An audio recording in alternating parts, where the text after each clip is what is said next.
নবীজি বলছেন ইন্নাল্লাযীনা কাফারু সাওয়াউন আলাইহিম আনজারতাহুম আম লাম তুনজিরুহুম লা ইউমিনুন। হে আমার বিশ্ব নবী, তুমি যত কোরআন শোনাবে শোনাও, যত বুঝাবে বুঝিয়ে নাও, কিন্তু আমার আল্লাহর ইচ্ছা না থাকলে কখনো তারা এই রাস্তায় ফিরবে না। আল্লাহর নবী বলেছেন, ওগো আল্লাহ, কেন তারা ইসলামের পথে আসবে না, কোরআনের পথে আসবে না? আমি এত কোরআন শোনালাম, এত দাওয়াত দিচ্ছি, আমার আল্লাহ বললেন, হে আমার নবী শোনো, কেন তারা এই রাস্তায় ফিরবে না? এক নম্বর, তাদের তকদিরে হিদায়াত লেখা নাই। এরপর আল্লাহ বললেন, শোনো, তাদের কানে কেন প্রবেশ করে না? খাতামাল্লাহু আলা কুলুবিহিম, তাদের হৃদয়েতে তারা এত পাপ করেছে, তাদের হৃদয়েতে মোহর মারা হয়েছে। ওয়ালা সামিহিম, আর তাদের কানেতে মোহর মারা হয়েছে। ওয়ালা আবসারিহিম গিশাওয়া ওয়ালাহুম আযাবুন আযীম। হে নবী বলো, তাদের হৃদয়েতে মোহর মেরে দিয়েছি, কানেতে মোহর মেরেছি, তাদের কানে আজ দিনের কথা পৌঁছাবে না। অন্তরে মোহর পড়ে গেছে, চোখেতে বধির হয়ে গেছে, অন্ধ হয়ে গেছে তারা, তাদের চোখেতে পটি পড়ে গেছে। কিসের? বেঈমান কাফেরের পটি। তুমি যত দাওয়াত দিবে দাও, তারা আর ফিরবে না। নবীজি চোখ দিয়ে পানি এসছে। এরপরও আপনি কি করে বলছেন ইয়াসিন ভাই জলসা করলে সবাই হিদায়াত পেয়ে যাবে? এর থেকে বড় ভুল ভাষা কিছু নেই। তবে শুনেলেন, কোরআনে আছে, যতক্ষণ পর্যন্ত কোনো জাতি নিজের পরিবর্তন না চায়, আমার আল্লাহ তাকে পরিবর্তন দেয় না। আপনাকে পরিবর্তন, যেমন আপনি নামাজ পড়তে যাচ্ছেন, পরিবর্তনের নিয়তে যাবেন। আমাদের দেশে অনেক বেনামাজি আছে, তারা বলে নামাজ কি করে পড়বো মোল্লা সাহেব? কেন ভাই? হুজুর নামাজ পড়ে লাভ নাই। কেন? ও আমাদের গায়ে একজন আছে নামাজও পড়ে চুরিও করে, একজন আছে নামাজও পড়ে সুদ খায়। শুনেলেন, নামাজি কখনো সুদখোর হতে পারে না, সুদখোর নামাজি সেজে যায়। চোর কখনো নামাজি কখনো চোর নয়, চোর নামাজি সেজে যায়। যদি বলেন নামাজ কেমন, কোরআন বলছে ইন্নাস সালাতা তানহা আনিল ফাহশাই ওয়াল মুনকার। হে আমার বিশ্ব নবী, নিশ্চয়ই নামাজ এমন একটা ইবাদত, মানুষকে খারাপ কাজ থেকে বিরত করে ভালো কাজের দিকে নিয়ে যায়। ওই জন্য কোরআন বললে প্রথম যারা আমার প্রিয় বান্দা হবে, তাদের এক নম্বর আখলাক, ওয়া ইবাদুর রহমানিল্লাযীনা ইয়ামশুনা আলাল আরদি হাওনা। তারা দুনিয়ার বুকে শান্তির সঙ্গে বিচরণ করবে, ঝগড়া মারামারি কাটাকাটি হানাহানি নয়, শান্তির সঙ্গে বিচরণ। ওয়া ইবাদুর রহমানিল্লাযীনা, আপনার দ্বারা যেন কেউ কষ্ট না পায়, আপনার ভাষার দ্বারা, ব্যবহারের দ্বারা, আখলাকের দ্বারা, চরিত্রের দ্বারা কেউ যেন কষ্ট না পায়। আমি আপনাকে প্রমাণ দেবো, হাওড়া জেলায় 5 ওয়াক্তের নামাজি মসজিদে নামাজ পড়ে, বিবির সঙ্গে খারাপ ব্যবহার করে। 5 ওয়াক্তের নামাজ পড়ে, স্ত্রী পুত্র পরিজনের সঙ্গে খারাপ ব্যবহার করে। 5 ওয়াক্তের নামাজ পড়ে, লোকের অনিষ্ট করে, ক্ষতি করে। 5 ওয়াক্ত নামাজ পড়ে, লোকের গীবত চুগলি করে। 5 ওয়াক্ত নামাজ পড়ে, মিথ্যা কথা বলে। 5 ওয়াক্ত নামাজ পড়ে, সুদ খায়। 5 ওয়াক্ত নামাজ পড়ে, মসজিদ থেকে বেরিয়ে প্রতিবেশীর ক্ষতি করে, অনিষ্ট করে। আপনি কি করে মুমিন হতে পারবেন? আল্লাহর প্রিয় হতে পারবেন না। আপনাকে শান্তির সঙ্গে আপনি কুরবানি করুন। আল্লাহর কসম, যারা কুরবানি করবে তাদের জিত আছে। আপনি নিজেকে কুরবানি করুন। একজন বলছে, ভাই বাড়ি বানাচ্ছিস, 1 ফুট ছাড়ছিস কেন? সে যদি বলে, ভাই আমার অসুবিধা আছে, আচ্ছা তাই কর, তাই কর। যারা আমার বাপের বয়সী আছেন, আমার বয়স হচ্ছে 35 প্লাস, 36-এ ঢুকবো ডিসেম্বরে। যারা আমার বাপের বয়সী আছেন, তারা ইমানদারির সঙ্গে বলবেন, আগেকার যুগে কি হতো, কোনো গরিব এসে যদি বলতো, চাচা জায়গা নেই গো, বাড়ি করবো, আমার ছেলেদিকে নিয়ে খুব অসুবিধা হচ্ছে, জায়গা নেই, যা ওখানটা নিলে আমার জায়গা আছে, ওখানটা ঘর করে নি। ঠিক বললাম না ভুল বললাম বাবা? দিয়ে দিত, যা ঘর করে নিগা। মন এত পরিষ্কার ছিল, সাদা সিধে ছিল, এত সৎ ছিল, যেমন আমার বাচ্চারা বুঝতে পারবে। এমন একটা যুগ ছিল আমার বাপ দাদুদের, তখন মানুষ মিথ্যা কথা বলতে ভয় খেত, গুনাহ হবে বলে। এখন লোক সত্য কথা বলতে ভয় খায়, কেউ কলারটা ধরবে বলে। কেউ যদি কিছু বলে, কেউ যদি কলার ধরে, তাই সত্য কথা বলতে ভয় খায়। আমাকে অনেকজনা বলে, একদিন আমি সকালবেলায় ফজরের নামাজ পড়ে বাড়িতে গিয়ে আরাম করছি, মাদ্রাসায় ছুটির দিন, কুরবানি ছুটি জলসা করে এসে আমার মা এলো কামরায়, আমার স্ত্রীকে বলেছে এখনো ঘুমাচ্ছে নাকি, বলে ঘুমাচ্ছে। আমাকে এসে উঠালো, পাশে বসলো, বলছে বাবা তোর যা বায়ান লোকে বলছে তোকে নাকি পুলিশে অ্যারেস্ট করবে। মা তো মহব্বত হয়, লোকে বলছে ইয়াসিন সাহেব কড়া ভাষা বলে, যে কোনো সময় তাকে পুলিশে অ্যারেস্ট করবে, লোকে মারবে। আমি বললাম মা যদি হক কেউ না বলে আল্লাহর কাছে কি জবাব দেবো? ইয়াসিন মরে যাবে, একটা ছেলের কুরবানি দিবে, হাজারো ইয়াসিনকে আল্লাহ দাঁড় করাবে। আজকে কষ্ট ওটাই, সমাজের লোক বলছে এই মৌলবি তো এই ফতোয়া দেয়, ওই মৌলবি তো ওই ফতোয়া দেয়, হক কেউ বলে না। শুনেলেন এক শ্রেণীর আলেম ওই জন্য আগে কিয়ামতের দিনে জাহান্নামে প্রবেশ করবে, যারা মানুষকে বদদিনীর মধ্যে নিয়ে যাচ্ছে, হক বুঝাই না, হক বলতে চাই না। আমার মাদ্রাসায় কেউ পয়সা দেখ আর না দেখ, আমি সুদকে হারাম বলবো আমার মৃত্যুকাল পর্যন্ত। কোনো মানুষ সে যদি আমার মাদ্রাসায় লাখ টাকা দান করে আর আমাকে যদি বলতে আসে হুজুর এটা হালাল বলে দেন, আমার জুতো ছাড়া তার গালে আর কিছু পড়বে না। আল্লাহ দিন আল্লাহ চালাবে, এটা আমি বিশ্বাস রাখি। আমার মাদ্রাসার মসজিদে দোতলায় কাজ হচ্ছে, আমি বীরভূমে গেলাম, কিছু মার্বেল পাথরের প্রয়োজন। একজন ভাই হয়, তার নাম নেওয়াটাও ভুল হবে, জাহির ভাই, তার অফিসে বসলাম, এসি অফিসে বস করালো, হুজুর আপনারা ইজ্জতদার লোক, কোথায় যাবেন, বসুন এখানে। উনি ওইখান থেকে বসে বসে নিজে 50,000 দিল, আর ফোন করে ওইখান থেকে আমাকে টাকা লাখ টাকার উপরে আদায় করে দিল, বসে দিয়ে বললে হুজুর আপনি ঘর চলে যান, আর কারোর কাছে যেতে হবে না, আপনাদের ইজ্জত আছে। তো সে যদি আমাকে বলে ইয়াসিন সাহেব এটাকে হালাল বলে দেন, আমি বলতে পারবো না। কেন? তাতে আমার মাদ্রাসায় পয়সা দেখ আর না। আপনাদের বাউড়িয়ায় আমি রমজান মাসে আসি, হাজি শাহানুর উস্তাখার, বহুত বড় উস্তাখার, দীঘাতে হোটেলও আছে। আমি মাঝে মাঝে দীঘায় জলসাই গেলে উনার কামরায় থাকি হোটেলে। তো উনার বাড়িতে আমার যাতায়াত আছে, উনি আমার মাদ্রাসায় রমজান মাসে 50,000 টাকা দেন, একটা বিল কাটে, হাজারো মাদ্রাসাকে দেয়। কিন্তু যদি আমাকে বলে হুজুর সুদটাকে হালাল বলে দেন, আল্লাহর কসম আমি আর জীবন চলে যেতে আমি পয়সা নিতে পারবো না, কিন্তু হালাল বলতে পারবো না। এটা আমার নীতি। কোরআন শোনাবো আপনাদিকে।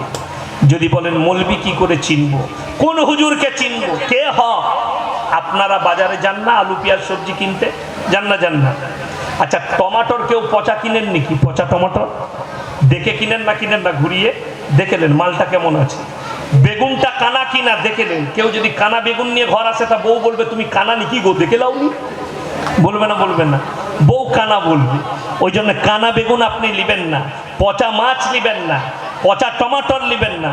আপনি চিনতে পেরেছেন বিবেকের দ্বারা যে পচা টমাটোর এটা, কানা বেগুন এটা, আর আপনার বিবেকের দ্বারা আপনি হক চিনতে পারেননি, হক মৌলবি চিনতে পারেননি।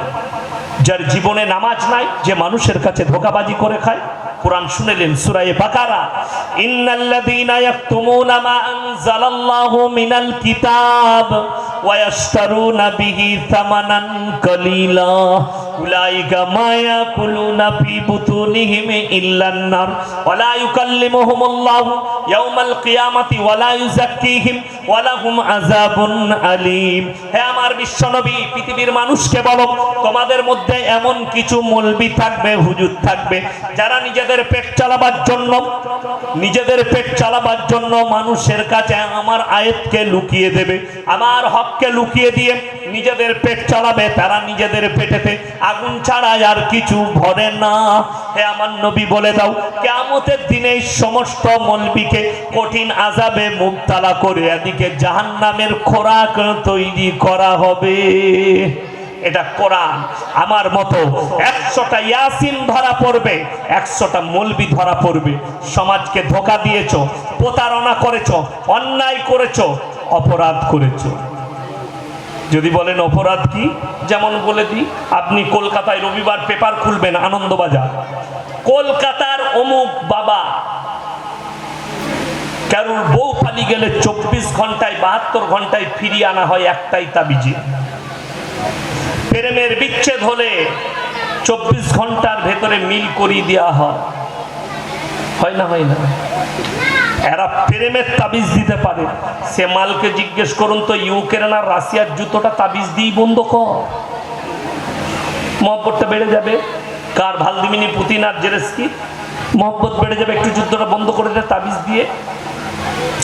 72 ঘন্টার মধ্যে কেউ পালিয়ে গেলে, কারোর বউ পালিয়ে গেলে এনে দেওয়া হয়। আমি খালি চিন্তা করছি, কালকে বলছিলাম যে লোকের বউ নিয়ে পালানো হারাম, তাই নাহলে আমি ওই হারাম করেরই বউকে নিয়ে পালাতাম, দেখতাম কি করে ফিরিয়ে আনে।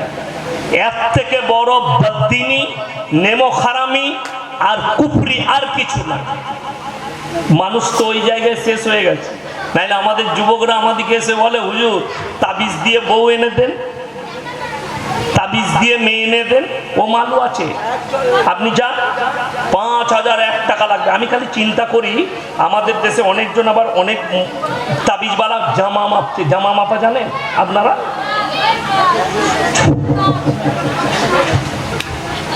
বিরাট গোলমাল তো। বলে হ্যাঁ বে, কলকাতার ল্যাবরেটরিতে রক্ত দিয়ে রোগ ধরা পড়ছে না, ও জামা মেপে রোগ বলে দিচ্ছে। শালা শরীর থেকে জামাই কি করে রোগ গেল বে? এর থেকে বড় ধোঁকাবাজি, প্রতারণা, কুফরি আর কিছু নয়। আমি মৌলভী শওকতের বেটা বলে গেলাম, কোন হাদিস কোরআন থেকে, নবীজির কোন আখলাক থেকে, ইমাম আবু হানিফা রাহমাতুল্লাহ আলাইহি, ইমাম মালিক, ইমাম শাফি, ইমাম হাম্বল, 4টা ইমামের কাছ থেকে এক জুনার তো কল বার করে দেন যে জামা মাপা, জামা মেপে রোগ বলা, এর থেকে বড় ধোঁকাবাজি, প্রতারণা আর কিছু নাই। আবার এখন অনেকজন ঘর বন্ধ করা মাল বেরিয়েছে, আপনাদের দেশে নাই না? আচ্ছা, ও সব জায়গায় থাকবে, আমাদের বর্ধমানে আছে একজন ভাঁড় পুঁতে, আমাদের বর্ধমানে ভাঁড় ঘরেতে, বলে কি হয়েছে, বলে জেন। তারপরে দেখছি ভাঁড়েতে কিছুই না, খালি সরষে ভরে দিয়েছে। যারা ঘর বন্ধ করবেন তাদের ঘরে বেশি মাল্লা পাবে, আমি এটা বলে গেলাম, জেনে রেখে দিবে। এগুলো ধোঁকাবাজি, প্রতারণা। শুনলেন? যদি বলেন আল্লাহ নবী সাল্লাল্লাহু আলাইহি সাল্লামের উপরেও জাদু হয়েছিল, জাদু হয়েছিল না হয়নি? জাদু হয়েছিল, শয়তানের তরফ থেকে জাদু করা হয়েছিল। তার জন্য দোয়া আছে, দোয়া।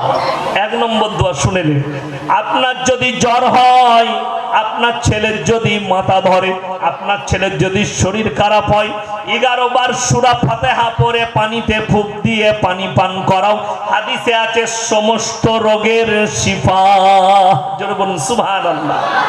ক্যান্সার, বিডি থেকে শুরু করে জ্বর, সর্দি, কাশি, যে রোগ হয়েছে সমস্ত রোগের শিফা আল্লাহ সূরা ফাতিহায় রেখেছে। জোরে বলুন সুবহানাল্লাহ।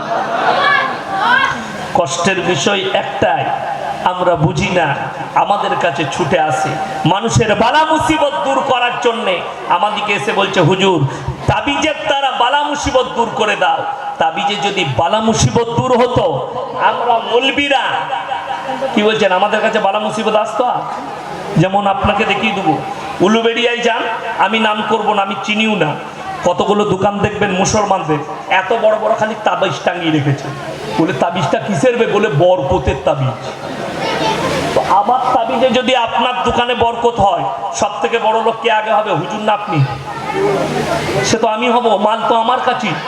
বর্তমানে রাইস মিলগুলো তো আমাদের বাপ বেটার হতো, মাছ তাবিজ আর একটা করে টেনে নেবে, বরকতের তাবিজ তো আমাদের কাছে। এর থেকে বড় ধোঁকাবাজি কিছু নাই। যদি বলেন হুজুর কোরআন থেকে বলে দেন, আমার আল্লাহ রাব্বুল আলামিন বললেন, ওয়ালানাবলুওয়ান্নাকুম বিশাইইম মিনাল খাউফি ওয়াল জুই ওয়া নাকসিম মিনাল আমওয়ালি ওয়াল আনফুসি ওয়াত থামারাত ওয়া বাশশিরিস সাবিরিন।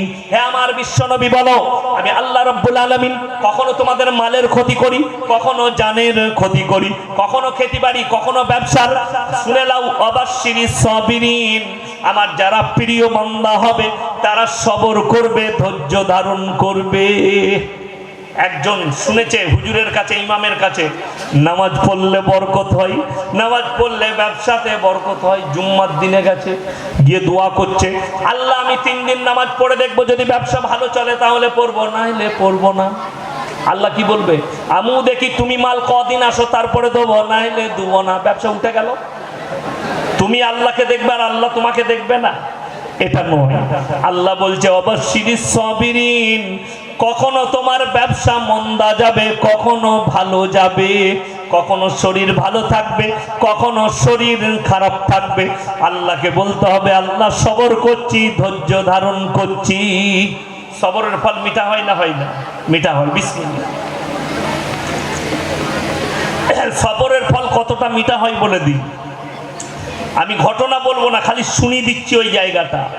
ইউসুফ নবীর বাপের কাছে, ইয়াকুব নবীর কাছে ভাইরা এসে জামাটা নিয়ে বললে, জামাতে রক্ত লাগানো আছে ছাগলের। আর বাপকে বললে, ও গো আব্বাজান, এই দেখুন ইউসুফকে যেন বাগেতে খেয়েছে, আমরা খেলছিলাম। আর ইয়াকুব নবী জামা নিয়েছেন আর মনে মনে ভাবছেন কখনো ব্যত্যাঘাতে নবীর মৃত্যু আল্লাহ দিবেন না। ইউসুফ নবী কাঁদতে লাগলেন। ওয়াজাউ আলা কমিসিহি বিদামিন কাদিম ক্বালা বাল সাওয়ালাত লাকুম আনফুসুকুম আমরা ফাসাবারুন জামিল আল্লাহুল মুস্তানু আলা মা তাসিফুন। ও ভাই আল্লাহ, তুমি আমাকে সবর দাও, আর আমার সন্তান যেখানে আছে তুমি তাকে হিফাজত করো। ইয়াকুব নবী কাঁদতে কাঁদতে অন্ধ হয়ে গেছে।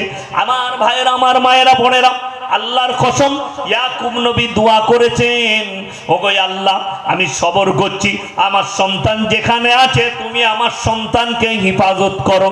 ইউসুফ নবীকে তার জন্য তিনি আবার ফিরে পেয়েছিলেন। জোরে বলুন সুবহানাল্লাহ। সবর, ধৈর্য ধারণ। আপনার বাপ মরে গেছে, আল্লাহ আমাকে সবর দাও। মা মারা গেছে, আল্লাহ সবর দাও। সন্তান মারা গেছে, ওগো আল্লাহ আমাকে সবরে জামিল দান করো। অনেকজন আমাদের যারা মায়েরা আছেন, ভাইয়েরা বুঝে না, সন্তান মারা গেছে, মাসুম মারা গেছে, তার লেগেও আমাদের দেশে মিলাদ হয় হুজুরকে দেখে, ঠিক কিনা কথা বলে? আপনাদের দেশে মিলাদ পড়ে না? বাচ্চা ছেলের জন্য। আমাদের বর্ধমানে মাসুম মারা গেছে, শুনে রেখে দেন, কোন মাসুম বাচ্চা মারা গেলে তার লেগে দোয়া করার প্রয়োজন নাই, তার লেগে সোয়াবের এহসানের প্রয়োজন নাই। দোয়া কার লেগে করা যায়? যে পাপ করেছে। কথাটা বুঝতে পারেননি? আমরা পাপী না? পাপী নয়, পাপী। আমাদের জন্য দোয়া হতে হবে। একটা নিষ্পাপ শিশু, সে মরে যাওয়ার পরে জান্নাতের বাগিচায় আল্লাহ তাদেরকে রাখবেন। জোরে বলুন সুবহান। তার লাগে দোয়া করা লাগবে না, খালি সবর। শুনেলেন একটা হাদিস এসছে, যাদের বাচ্চা মারা গেছে মায়ের পেটে, মারা শুনবেন, যার ছোট্ট কচি বাচ্চা মারা গেছে, যার পেটের সন্তান মারা গেছে, 5 বছরের সন্তান মারা গেছে, হাদিসে এসছে কিয়ামতের দিনে আল্লাহকে সেই বাচ্চারা বলবে, আল্লাহ, মা বাপের হাতটা ধরবে আঙ্গুলটা টিপে আর বলবে, আল্লাহ এ আমার মা বাপ, দুনিয়াতে আমি আমার মা বাপের আদর পাইনি, আমি জান্নাতে নিয়ে যেতে চাই, আমার আল্লাহ হুকুম দিবেন। জোরে বলুন সুবহানাল্লাহ। আপনি যদি বাচ্চা মারা যায় সবর করুন, আল্লাহ আমাকে নেক বানিয়ে দাও, সবর দাও, এই বাচ্চার বদৌলতে আমি হয়তো জান্নাত পাবো, আমার সন্তান আমাকে জান্নাত নিয়ে যাবে। আর আল্লাহর কাছে সবর করবেন। যাদের সবর হয় না, ধৈর্য ধারণ হয় না, মায়েরা শুনবেন, বড় কষ্টের বিষয়। যদি কোনো বাপ মারা যায় বাচ্চা রেখে, বাচ্চা ছেলে রেখে, কোনো বাপ যদি মারা যায় সন্তান রেখে, আমার মায়েরা কি বলে জানেন? আল্লাহ তুমি কি এই বাচ্চার মুখের দিকেও তাকালে না? এর থেকে বড় কুফরি ভাষা আর কিছু নাই, এর থেকে বড় নাশুকরি ভাষা আর কিছু নেই। কেন? যদি মনে হয় এই বাচ্চার বাপ মারা গেছে মানে এর ভাগ্য খারাপ হয়ে গেল, এর কি হবে, এটা যদি ভাবেন, তাহলে সর্বপ্রথম আপনাকে হাদিসে যেতে হবে।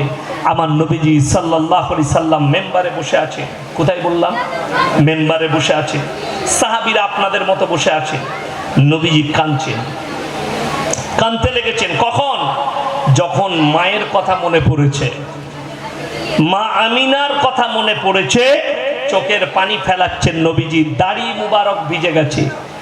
সাহাবীরা জিজ্ঞেস করলেন, ইয়া রাসূলুল্লাহ, আপনার চোখে এত পানি, অন্তর থেকে এত ভেসে আসছে পানি, আপনার চোখে দাড়ি মুবারক ভিজে গেছে, আঁচল ভিজে গেছে। আল্লাহর নবী বললেন, আইনা সাত্তা সিনিন, আইনা সাত্তা সিনিন। मैं जब 6 साल का था, আমি যখন 6 বছরের শিশু। আমার মা আমিনার সাথে রাস্তায় সফর করে ফিরছি, একটা জায়গার নাম হচ্ছে মাকামে ইবোয়া। যারা হজ করতে যাবেন জায়গাটা খুঁজবেন, পেয়ে যাবেন। মাকামে ইবোয়ায় এসে নবীজি সাল্লাল্লাহু আলাইহি সাল্লামের আম্মা জান মা আমিনা ইন্তেকাল করলেন, দুনিয়া ছাড়লেন। নবীজির বয়স মাত্র তখন 6। কত বললাম? 6। নবীজি যখন মায়ের পেটে, তখন তিনি বাপ হারা। যখন 6 বছরের শিশু, তখন তিনি মা হারা হলেন। আল্লাহ নবী সাল্লাল্লাহু আলাইহি সাল্লাম যখনই মা হারা হয়ে গেলেন, কবরটা যখন দেওয়া হচ্ছে, রিওয়ায়াতে আছে মাই কবর সে লপট, আমি কবরটাকে জড়িয়ে ধরেছি। সাহাবীদিকে বলছেন, হে আমার সাহাবী, মনে হচ্ছে যেন আমার হাতটা ধরে কেউ টানছে, আমার মনে পড়ছে কেউ টানছে। আর বলছে, তোমার আম্মা জানার কোনোদিন দুনিয়াতে ফিরবে না। আমার অন্তরটা কি যেতে পারে? আমার মায়েরা, ওই ছোট্ট 6 বছরের শিশু, আল্লাহর কসম, আল্লাহ পৃথিবীর আদি থেকে অন্ত পর্যন্ত সৃষ্টি শ্রেষ্ঠ করলেন। জোরে বলুন সুবহানাল্লাহ। আল্লাহ ভাগ্যকে ফিরালেন, দেখিয়ে দিলেন। যখন তিনি 25 বছরের যুবক, তখন 40 বছরের বুড়ি মা খাদিজাতুল কুবরা রাদিয়াল্লাহু তাআলা আনহা বিবাহের প্রস্তাব পাঠালেন নবীজির কাছে। কখন জানেন? এমনি পাঠান। যারা মনে মনে করেন শিক্ষিতরা শুনেলেন, আল্লাহ নবী সাল্লাল্লাহু আলাইহি সাল্লাম 11টা বিবাহ করেছেন। যে সমস্ত বেঈমান কাফের নেমো খারাপরা নবীজির বিরুদ্ধে কথা বলে, তাদেরকে হুঙ্কার দিয়ে বলছি, শুনে যাও, আল্লাহ নবী 11টা বিবাহ করেছেন, একটাও নিজে থেকে নয়, সব আল্লাহর হুকুমে করেছেন। জোরে বলুন সুবহানাল্লাহ। 40 বছর বয়স, মা খাদিজা স্বপ্ন দেখলেন। কি? আসমান থেকে যেন চাঁদটাই আমার কোলে এসে পড়ছে এবং 7টা টুকরো হয়ে বেরিয়ে যাচ্ছে। এই স্বপ্ন দেখলেন কে? মা খাদিজাতুল কুবরা রাদিয়াল্লাহু তাআলা আনহা। তিনি ছুটে গেলেন নিজের ভাইয়ের কাছে, ভাই আমি এই স্বপ্ন দেখেছি, আর ব্যাখ্যা কি হবে? বললে, শোনো, পৃথিবীর একজন মহামানব এসছে, যার সঙ্গে তোমার বিবাহ বন্ধন হবে এবং 7টা ছেলে হবে, 7টাই মারা যাবে। জোরে বলুন সুবহানাল্লাহ। মা খাদিজার 7টা বেটা হয়েছিল, 7 জনাই মারা গিয়েছিল। এটা হচ্ছে সেই স্বপ্নের ব্যাখ্যা। হযরতে মা খাদিজাতুল কুবরা রাদিয়াল্লাহু তাআলা আনহা 40 বছর বয়সে নবীজিকে বিবাহ বন্ধনে অটুট করলেন, বাঁধলেন। নবীজির বয়স 25 বছর, মা খাদিজার বয়স 40 বছর। মা আয়েশা সিদ্দিকা রাদিয়াল্লাহু তাআলা আনহা, তিনার সঙ্গে 6 বছর বয়সে নিকাহ হয়েছিল এবং 9 বছর বয়সে সংসার শুরু করেছেন। বিদায়ী হয়ে বাপের ঘর থেকে এসেছেন নবীজির ঘরে। আমাদের দেশের অনেক শিক্ষিতরা মনে মনে করবে, নবীজি 9 বছর বয়সে কেন নিয়ে এলো?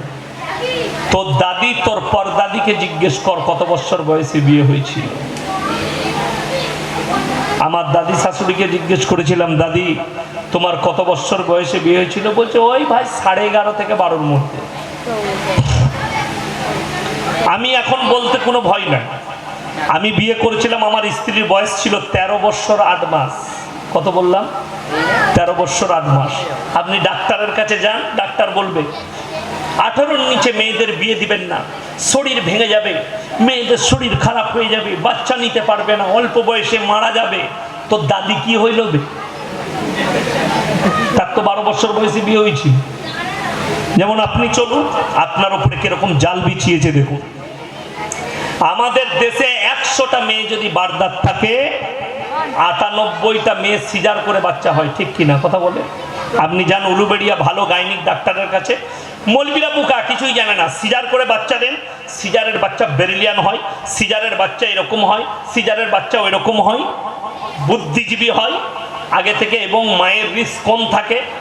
আর আগেকার যুগে মানুষ জানতো না, মানুষ মারা যেত, বাচ্চা প্রসব হতে গিয়ে অনেক মা মারা যেত, সিজারের ছিল না। এখন সিজার করলে মায়ের কোনো রিস্ক নাই। কথাটা মানলাম। আপনারা মুসলমান হিসাবে বলুন, মত আর হায়াতের মালিক কাকে বিশ্বাস করেন? ডাক্তার না আল্লাহ? আল্লাহকে। ডাক্তারদের একটা খুব রোগ খারাপ, আমি বলে দিলাম, আমার অনেক বন্ধু বান্ধব ডাক্তার আছে। তারা শুনলে বলবে হ্যাঁ আমাদেরকে বাঁচ দাও, কিন্তু না বলেও থাকতে পারি না। আপনি কোনো ডাক্তারের কাছে উলুবেড়িয়ায় যান, যদি ভালো হয়ে যায় রুগীটা, তাহলে কি বলবে জানেন, ডাক্তার সাহেব আপনার ওষুধ খেয়ে না রুগী একদম ফার্স্ট ক্লাস। বলে এমনি নাকি, ডিগ্রিটা দেখ, লন্ডন থেকে পড়াশোনা করেছি। আর মরে গেলি কি বলে, আল্লাহর হাত।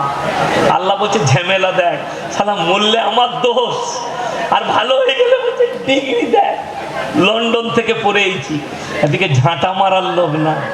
আহা, ওষুধ বাহানা, ডাক্তার বাহানা, শিফা দান করেন আল্লাহ, জোরে বলুন সুবহানাল্লাহ। ডাক্তার বাহানা, ওষুধ বাহানা। ডাক্তার বলছে সিজার করা বাচ্চা হলে বেরিলিয়ান হয়। আমি বলেছি ডাক্তার সাহেব তাইলে এক কাজ করুন, ছাগলগুলোকে সিজার করুন, পাঁঠাগুলোর একটু বুদ্ধি হবে। আচ্ছা আপনারা বলুন, কুকুরের কটা বাচ্চা হয়? কথা বলে না, 5টা 6টা হয় না? হয় না, 5টা 6টা কুকুরের বাচ্চা হয়। শুয়োরের 12টা 14টা। শুয়োরকে সিজার করতে হচ্ছে না, গরুকে সিজার করতে হচ্ছে না, বিড়ালকে সিজার করতে হচ্ছে না, কুকুরকে সিজার করতে হচ্ছে না, ছাগলকে সিজার করতে হচ্ছে না। আর আপনার বিবির একটা বাচ্চা হবে, বলছে পেট ফেরে বার করতে হবে। যে ডাক্তারের কাছে যাবেন, লিগেলি পরীক্ষা করছে, ইসিজি করে গলায় নারী লেপটি আছে, ছেলেটা বেঁকে আছে। হ্যাঁ আগে এইগুলো ছিল না, ও বেকামালি তো বেরিয়ে গেছে। কিন্তু সব থেকে দুঃখের বিষয় শুনেলেন, হাসি নয়, আপনার ঈমান ধ্বংস করার একটা বহুত বড় পরিকল্পনা। যারা আছেন আমার ভাই, তাদেরকে বলবো, যাদের স্ত্রী আছে, বারদার আছে, বারদার হবে, বিয়ে করেছেন, আপনি আপনার এলাকায় খুঁজবেন মেয়ে ছেলে গাইনিক ডাক্তার কোথায় আছে, এবং নরমেলে যেন বাচ্চা হয় সেরকম ওষুধ প্রয়োগ করবেন। নরমেলে কি বুঝলেন? সরকার বলেছে 2টোর বেশি বাচ্চা নেওয়া যাবে না। আমাদের দেশের আরএসএস এর প্রধান মহান ভাগবতজি, তিনি দিল্লির একটা প্রোগ্রামে বলেছিলেন, ज्यादा खाना खाना और ज्यादा बच्चा पैदा करना जानवर का काम है। তো আমি জিজ্ঞেস করেছিলাম, রবীন্দ্রনাথ ঠাকুর হচ্ছেন 9 নম্বর সন্তান বাপের, তো তিনার আব্বাকে কি বলবেন? একজন বলছে আমাদের হিন্দু বোন दिल्लीर बुके मीडिया सामने, ये मुसलमान लोग 5-5, 10-10 बच्चे ले लेते हैं, सरकार रोजी रोटी कहां से देगा, नौकरी कहां से देगी, मकान कहां से देगा? बात तो बराबर है, लेकिन मेरे बहन जरा दिमाग से सोचो, तुम तो तुम्हारे भगवान पे विश्वास नहीं करती, लेकिन मैं अपने अल्लाह पे विश्वास करता हूं कि खिलाने वाला जात अल्लाह है। खिलाने वाला जात कौन है? अल्लाह है। যতই চাই ইটা ওটা খাবো, ই করব। আমি তো বাড়ি থেকে মাগরিবের নামাজ পড়ে বেরিয়েছি, যে গিয়ে নিয়ত করেছি গিয়ে 9টায় পৌঁছে যাব, একটু নাস্তা পানি করব, তারপরে 10:30 11টা একটু খেয়ে দিয়ে চাপবো। কিন্তু আল্লাহ আমার নাস্তা রুজিতে লেখেনি, তা খাবো কি? এসি খানা খেয়ে চাপতে হলো। কথাটা বুঝতে পেরেছেন? রুজির মালিক কে? আল্লাহ। যারা শুনেলেন বড় লোক গরিব আছেন, যতই মনে করেন মুরগা মুসাল্লাম পোলাও খাবো, তকদিরে না থাকলে আল্লাহর কসম খেতে পাবেন না। আল্লাহ না রুজি মাপলে। ওই জন্য কোরআনে আছে, ওয়ালা তাকতুলু আওলাদাকুম খাশিয়াতা ইমলাক, দরিদ্রতার ভয়ে তোমরা তোমাদের আওলাদকে কতল করো না। যারা পেটের সন্তানকে কতল করে, তাদের যারা বাচ্চা নষ্ট করে, সেই মারা ভাইরা শুনেলেন, তাদের ক্ষমা হবে কিনা আল্লাহ ছাড়া আমরা বলতে পারবো না। তাদের ক্ষমা হবে কি? আমার জানাটুকু, যারা জেনে শুনে বাচ্চা নষ্ট করবে তাদের ক্ষমা নাই কিয়ামতের দিনে। আল্লাহ ওই বাচ্চাগুলোকে পুনরায় দাঁড় করাবে, পুনরায়। কোরআনে আছে আমি সকলকে দাঁড় করাবো। তাই বাচ্চা নষ্ট করার আগে ভাববে। আর যদি বলে আমার 2টো বাচ্চা আছে, ছোট ছোট বাচ্চা রুকার পরামর্শ, গোপনে ফোন করবেন, পরামর্শ ইসলামী শরীয়ত সম্মত দেব। অত খোলাখুলি বায়ান করতে পারবো না, ওটা সিগারেট মিশন। ফোন করবেন, আমি দিয়ে দেবো আপনাকে পরামর্শ। যারা আছেন আমার যুবক ভাই, কিভাবে আপনি সেফটি হবেন, কিভাবে। কিন্তু বাচ্চা চলে এলে আপনার বাচ্চা নষ্ট করা যাবে না হার হালতে, এটা মাথায় রাখতে হবে আপনাকে। চলুন, আপনার বাচ্চা নষ্ট করার জন্য, আপনার সিজার করার জন্য আপনি ভালো গাইনিক ডাক্তার আপনি খোঁজ করুন, আপনার স্ত্রীর ইজ্জত বাঁচাবার জন্য। আল্লাহ নারীদিকে একটা বিশেষ মর্তবা দিয়েছে, কোরআনে আছে